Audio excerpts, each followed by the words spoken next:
painting to photography, from beadwork to woodworking. KQAL-FM on the campus of Winona State University presents Artbeat. Artbeat highlights the work and accomplishments of local artists from in and around Winona. Support for Artbeat is made possible by the Minnesota Arts and Cultural Heritage Fund. The COVID-19 pandemic has wreaked havoc on many industries, and the performing arts is no exception. In fact, it is getting hit exceptionally hard. With show cancellations and stay-at-home orders, there aren't many opportunities for artists to perform, and that loss of performance means loss of livelihood for many.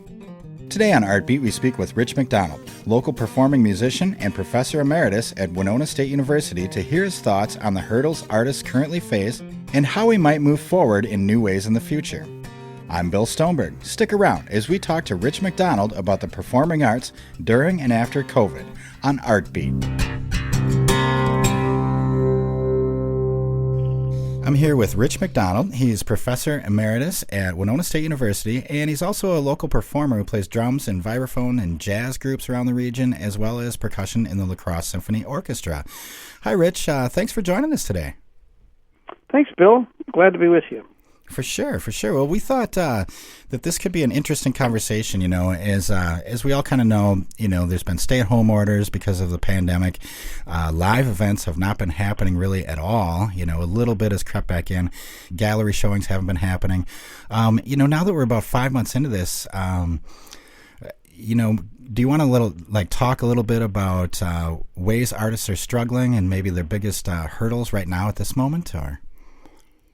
Yeah, so one of the things that I think is really interesting to sort of see what transpires after we've kind of already gone through the drag, the doldrums, I guess if you will, about all of this opportunity has gone away, and we'll never get it back. I mean, I had so much stuff on the calendar from March to now that just is gone forever. And I think that that sort of thing is okay. That's over with now. Let's think about where we can go from here. And one of the things that comes to mind right away is the technology. Everybody thinks, well, now you can just play together online with all your friends, and it's a beautiful thing. Well, it's not really quite that simple. I've tried a lot of different programs. There's stuff. Obviously, the stuff that works really well is like Zoom for just conversations, but it doesn't work at all for performance. So what seems to be happening now is there's a lot of other things that have come to the fore. There's things like Livestream, Ustream, Twitch, Periscope. There's a couple of programs I've seen, Jamulus and MinJam, which are options of people actually performing together online.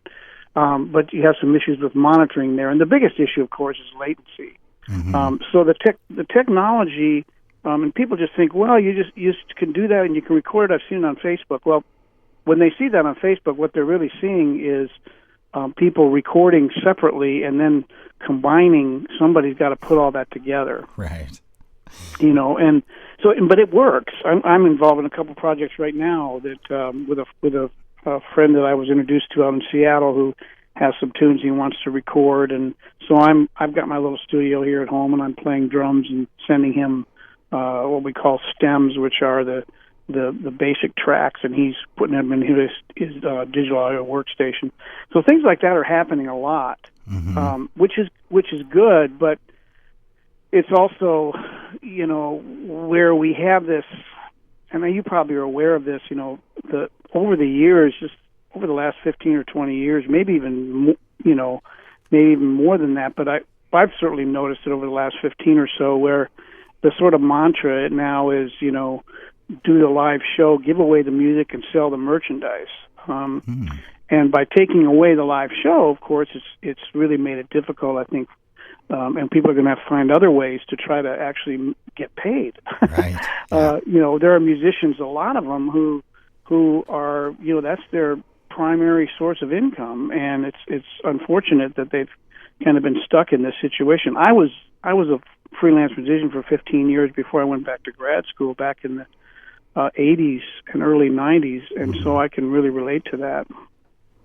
Yeah, and I think a lot of people don't realize too, like you had mentioned, the remote recording. That's something that happens behind the scenes increasingly these days. I think before the pandemic, it almost seems like it was an industry that we're heading into a lot of big changes to begin with, and then the pandemic has kind of almost sped things up. Have you heard of any other ways people are coping? I know you mentioned how the thinking was before that, give the music away and you sell your show and your merchandise. Have you seen any other creative, different routes or?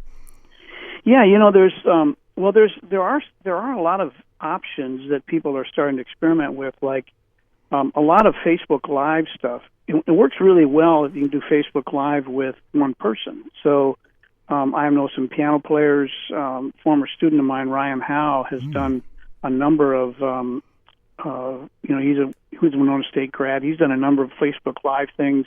Another friend of mine, Tom Boissier, down in the Decorah area, has done some live streaming, and that's very doable. But then what you do, of course, is you have this option on Facebook where people can donate. They can say, "Hey, this is cool. Here's $5 or whatever." Mm-hmm. There's that going on, and I've done a couple gigs now that are outdoor, sort of socially distanced. One over in St. Peter with some friends of mine from Minneapolis, and then another one down in Viroqua with a saxophonist down there, Tom Goulian, who's a fantastic player, and he had a little trio, so we just set up in his backyard, and he had people from Viroqua come by, and so those things are starting to happen. Of course, that makes it real difficult in Minnesota winters. You're not going to get a whole lot of that going on, but I think I'm excited actually to see what goes on with some of these new possibilities, because I really believe that over the next short amount of time here, we're going to get a really solid way of being able to play and record in multiple locations. That's what's not happening yet. Okay. There's another program that I'm interested in looking at called SoundJack. I've heard about. I haven't checked it out yet, but that once that happens, because I've already seen a lot of musicians, professional musicians, are sort of already finding ways of, for example, teachers are now offering their services online, whereas that was around before, but it wasn't near as common. And now you're seeing a lot of that, a lot of really tremendous players. So if you're really interested in studying your instrument, it's actually a pretty good time to connect with those people because they're not tied up with gigs and touring. So they're available to give a lesson or two online. So that I've seen a little bit of that going on as well. Yeah, and that's really interesting, stuff like that coming up, because I recently read an article that the pandemic is causing the art world to adapt to newer technologies, and put photos online, videos, things like that, virtual reality stuff. Do you think it'll push the performance industry as well to kind of adapt to new technologies, or maybe even come up with new technologies? Yeah, I think so. I think people are going to need to be a little bit entrepreneurial and creative in finding ways. One of the things that's a real problem, though, is how do you get paid? And that's, for people who that's their livelihood, that's a real issue. I don't know if you're familiar with Artist Share, which is a fantastic online sort of, I guess for the lack of a better word, sort of a clearinghouse for artists of all types. A lot of musicians are on there. Maria Schneider is the one that I know the best on there, who's done these Grammy-winning big band records with no companies, no record companies, never put anything on Spotify or YouTube, any of that. Oh. And what she does is on Artist Share, she has people donate to, these projects, and she adds it at different levels, almost like somebody from a nonprofit who would work with people, and that's essentially what Artist Share is. And so she had this new project called Data Lords, which is she's got this artist who's really contributing to the artwork on the music package. So it's this whole package, and it's pretty fascinating to see what's gone on with Artist Share. Maria's been involved with it since the early '90s. Wow. But now, there's a lot more people who are signed on to it. And again, it's basically all for the artist. The artist gets paid and pays the musicians, and that's how it's put together. Oh, that's interesting. I have not heard of Artist Share yet. I'm gonna have to check that out. Yeah, might want to take a look at it. Yeah, it sounds like it might be similar to like Bandcamp. I know a lot of artists choose to use that as opposed to streaming. Right. And I've seen that argument out a lot lately that don't give all your stuff to Spotify and iTunes, so that you hold back a little bit so that people can purchase the album, actually. What do you think about that? What do you think about the streaming world and where we might be headed with that direction? Yeah, that's kind of intriguing. Just 2 years ago, I was on sabbatical from Winona State, and I did a big band project.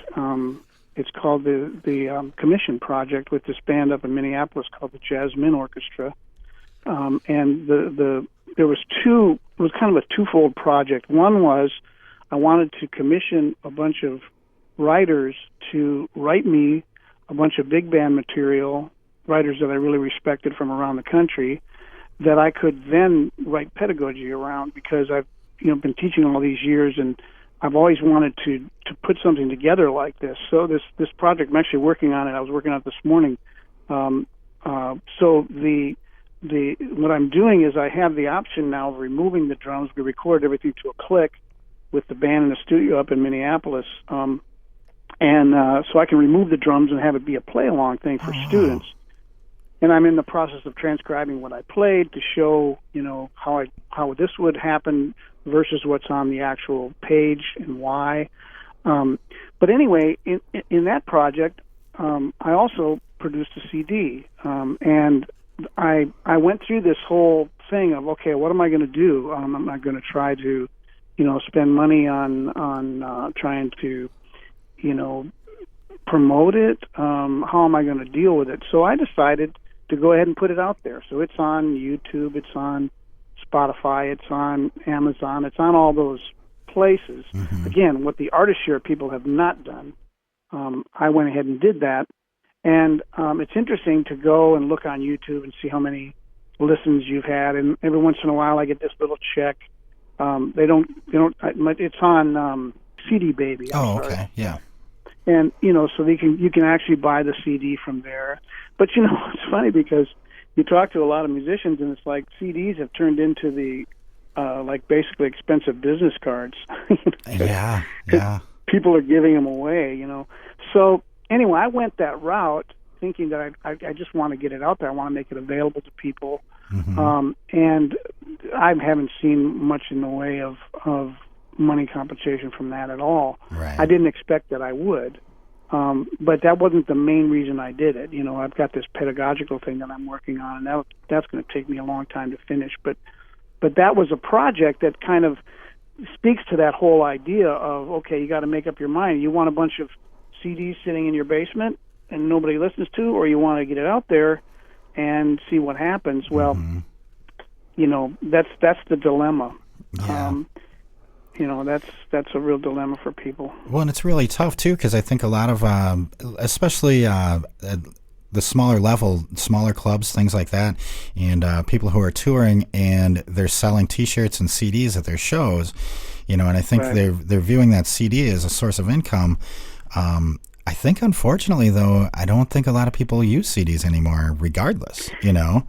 That's another thing, yeah. So, I'm on all the streaming services, and, so you can stream that stuff from Spotify, or you can actually stream it from Amazon. Mm-hmm. You can buy a thing for 99 cents or whatever, just like you do on Apple iTunes. It's on there, too.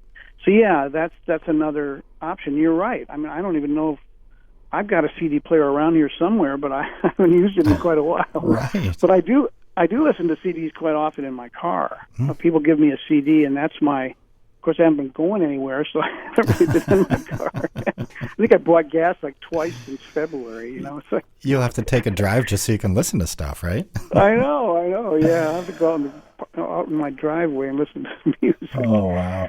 But but that's the dilemma, mm-hmm. That's the real dilemma. And I don't have a crystal ball, obviously, but I think that the the idea of playing live in multiple locations is really one that'll be really interesting to see if and when it really happens at a really high level. Right. And I mean, there's no reason why it shouldn't. You know, the technology is there. It's just not quite there in terms of the latency issue. And I'm not sure. I don't know enough about the ones and zeros of all that, but yeah, that's an interesting thing to watch.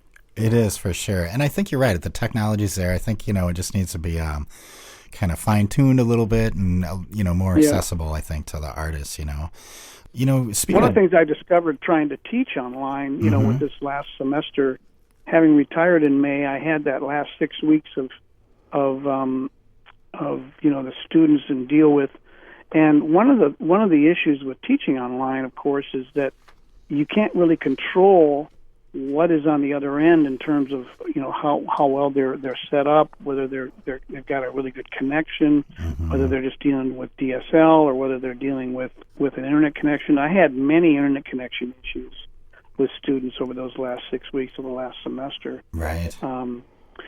So that's one of the issues that's going to have to be addressed with regard to this idea of performing online together in different locations, is what is going to be the minimum requirements for that to be able to happen. Right, definitely, And I think you brought up a good point there, education, too. I know that's kind of a whole other conversation, but I was kind of thinking, as I was thinking about this interview, what about the impacts of, art schools and music schools? Do you think we're going to see an effect down the road from all of this that, I don't know, maybe more enrollment, less enrollment, I don't know. I just don't know how this is going to affect it. Do you have any thoughts on that? Well, I do. One of the things that I think that has been interesting to watch over the past several years has been the rise of these for-profit institutions. And of course, I'm kind of old school. I think the better way for a student to study is to be immersed in a liberal arts environment. But that's really, people don't really, they're not as enthused about that. Well, I think it's a mistake. I think people really should continue to think that way. And COVID's going to go. I mean, it's not going to go away, but there'll be a way for people to deal with it. It'll be interesting to see what happens even this fall with many institutions. But a year from now, in fall of 21, for example, it'll be interesting to see where things are going. I think the for-profit institutions have really siphoned off a lot of really talented people. And what seems to be happening is that people aren't as interested in sort of, going and having the liberal arts experience, which I think is sad. I think they're missing out. I really do. I would say that I guess what we could look to see, because, we've also got this enrollment issue with there being fewer and fewer students. There's just not as many people that age in the state and the region. So, but I don't know. I would say that liberal arts education will always be there, and I think it's really valuable. But there are instances where people, hey, give me the information. Let me play with great players. The Berklee School of Music, for example, which is a terrific school, and the one that just went belly up, McNally Smith up in St. Paul, was a really good school. I know a lot of the teachers up there. They're fantastic players, and they teach on the side, but it's a good experience for the students. But the expense of it is just enormous. Right. Those places are so expensive for people. And I agree with you about the liberal arts thing, too. Do you think there's a difference in a shift of thinking in the students, too? Is maybe a cut to the chase type attitude instead of, well, let's immerse in this and grow as an artist? Or yeah, I think maybe that's true. I think you're probably right about that.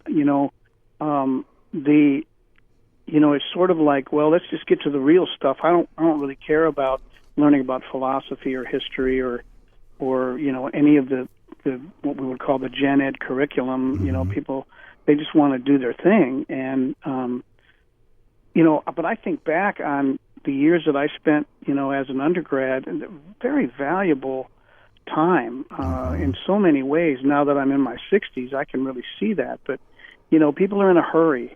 Yeah. Everybody, give me the information. It's like, well, because that's the beauty, of course, of there being so much information, but it's also the bane of our existence, because you don't know what sources are reliable. Well, It's really hard to track down reliable sources, Yeah, that, and when do you sit with your own thoughts and kind of, for lack of a better term, like decompress from the day, or when do you make space in your head and your heart for the art, for something to come out? Yeah. Yeah, and when do you, what is it about arts that makes it real? I use this term a lot with my students over the years called music plus, and what I mean by that is it's not in a vacuum. We don't perform in a vacuum. We need people. We need to be connected to people. There's so much interdisciplinary work that can be done if you just give yourself a chance to connect with people in different ways. But music, just for music's sake, you're preaching to the choir there. I'm all about that, but the audience is not generally.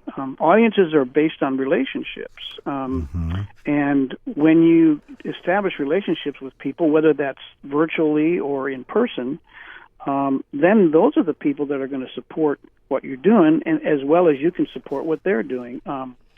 And that's where somebody who's a lot more knowledgeable about that than me probably should talk about how the virtual world is connecting people.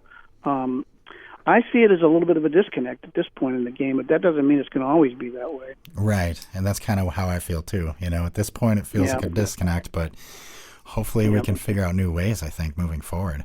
And there's got to be a happy medium there.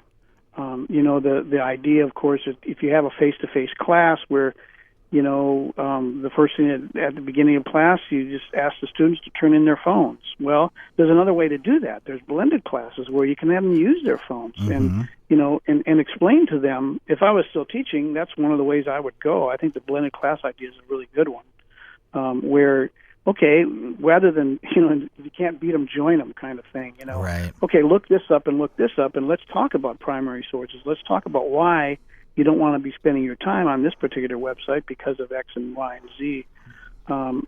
That's an important distinction to make, and unfortunately, I think a lot of students, a lot of young people aren't able to make that distinction, and it makes sense that they wouldn't be able to. I remember writing a dissertation back in the 90s. I had a whole chapter on, review of existing literature. What is out there on what you're writing about, and are the sources good, and what have they done so far? Well, that kind of in-depth thing is kind of getting washed away because there's so many sources. So again, you want the information, but how good is the information? How reliable is it? It's like, what is it? The alternative facts. Truth is what, based on whatever facts you're getting. And if you're getting a different set of facts that aren't necessarily the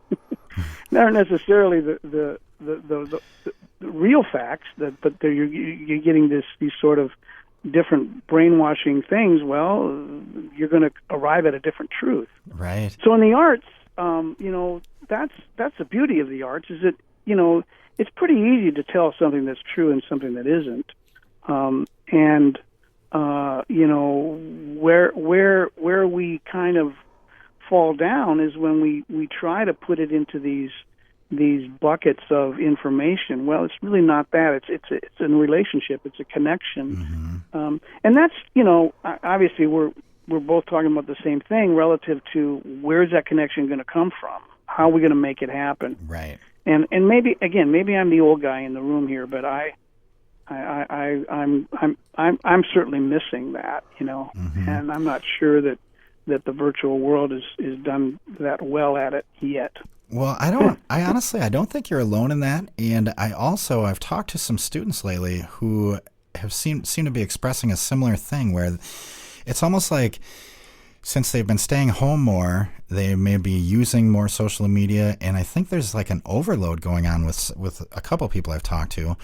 Do you think maybe they'll figure out or start to see these things that you're talking about, like, well, look at your source, where you're getting the information from, maybe this will have a positive effect where there's an overload and they go, oh, wait a minute, I'm not really connecting this way, Yeah, I think maybe that's true. I think, it's sometimes you need to be sort of inundated with something to realize, it's like if you eat ice cream, 3 times a day, eventually you're kind of like, I don't know if I want to eat any more ice cream for a while, Yeah, exactly. I don't know. I don't know. It's a good point, and you're probably right on there. I mean, I would think that students are probably, really, hankering for some connection there, outside of this. But the interesting thing about all of that, of course, is that it brings out sort of the, when they talk about things going viral and all of that stuff, it brings out the sort of, it reminds me of a lot of the guys when I was coming up in the 70s and early 80s that wanted to make it, and they were trying to make hit records, and they were going to be this kind of player or that kind of player. And, there were a lot of carrots out there back then because there were bands looking for players. Where I went to undergrad school down in Texas at the University of North Texas, some of the bands would come, Maynard Ferguson's band and Stan Kenton's band, and, these bands would come in and say, hey, we need some players. Players would jump out of school and go on the bands. So that was kind of a thing. And so, those carrots aren't there. They're different kinds of carrots, and they're more in the virtual world. And so when they talk about these viral things, that reminds me a lot of for us, it was playing with so-and-so. Now it's how many likes do I get on Facebook or how many hits do I get on Instagram or whatever. Right. Well, maybe you talked about remote recording before, and as we move towards it being more possible to do it real time, stuff like that, maybe that opens up the playing field a little bit, and more players are able to get those gigs. Yeah, I hope so. I really do. That's one of the things I'm excited about the technology, because generally it seems like the technology sort of people drive, sort of the mother of invention, I guess, if you will, what's needed, and therefore the technology then sort of answers what's needed. And what's needed right now, I think, in that whole realm is a way for people to connect live. I mean, for example, one of my heroes, Chick Corea, now has, I see it on Facebook all the time, he's got a little institute that he's created, an educational outreach that he's doing. And, he's well into his 70s now. I think he's probably 75 years old, and he's really digging this. He's creating this virtual thing. Well, for me, when they get to the point where we can play together, I'm going to pay him to play with him. I mean, he's like, that would be the coolest thing ever for me. I even know what tune I want to play with him, so it's like, right. But I don't know. Maybe I won't see that in the next 20 years. Who knows? But that's to me, that's an exciting thing. And if I were a student right now, especially a music student, I might consider just taking a year off, and really, rather than trying to figure stuff out in this weird environment, I'd spend some time and money getting a little studio happening in my house or my apartment or whatever, and I'd take some lessons with these people that are just available. Oh yeah. You could really learn a lot, from some of these people that you wouldn't have a chance, any kind of outside chance of connecting with them if it weren't for where we are now. So there's another example of maybe, there's an opportunity that people could grab onto. I think so. Again, for sure. I don't quote me on telling students not to go to school. I know I've been careful of that as well, but I have had a few conversations with students where they're contemplating that, and I mean, it makes sense. It makes sense in this time, I think, and especially if you're, like you said, a music student or an art student, you can go and do your practice and learning. And, there are people out there who aren't performing, so they're available to teach and things like that. So thanks again to Rich MacDonald for joining us today on Artbeat. This concludes part 1 of our conversation on the performing arts and COVID. Be sure to tune in next Tuesday at 12:30 for part 2 of our conversation. Oh, and I checked out that website Rich mentioned called Artist Share. It involves a really great crowd-funded way to support the arts. I would highly recommend checking it out at artistshare.com. For more conversations on art, tune into Artbeat Tuesdays at 12:30 right here on 89.5 KQAL. I'm Bill Stoneberg, and we've just heard from Professor Emeritus and performer Rich MacDonald. Be sure to tune in next Tuesday at 12:30 for the second half of our conversation on Artbeat. Artbeat is written and produced by KQAL-FM on the campus of Winona State University. Visit us on the web at kqal.org.